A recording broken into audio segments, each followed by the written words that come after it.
ગુજરાતની સર્વેલન્સ ટીમની સરાહનીય કામગીરી સામે આવી છે। સગીરાનું અપહરણ કરી દુષ્કર્મ આચરનાર નરાધમને ઝડપી પાડ્યો હતો।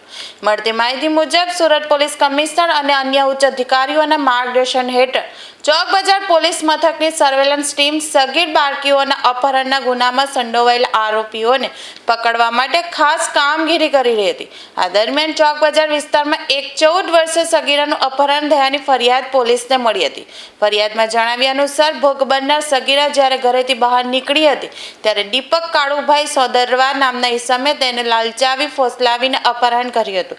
એટલું જ નહીં, આરોપી બાળકીને પોતાની સાથે લઈ જઈ તેની ઉપર દુષ્કર્મ આચર્યું હતું। બાળકી મળી આવ્યા બાદ તેણે પોતાની આપવીતી જણાવતા પોલીસ ચોંકી ઉઠી હતી।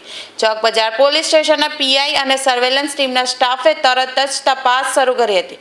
ટેકનિકલ એનાલિસિસ અને સીસીટીવી ફૂટેજની મદદથી પોલીસે આરોપીની ઓળખ કરી હતી અને હ્યુમન સોર્સિસથી મળેલી ચોક્કસ બાતમીના આધારે ગણતરીના કલાકોમાં જ આરોપી દીપક સોદરવાની ધરપકડ કરી વધુ તપાસ હાથ ધરી છે।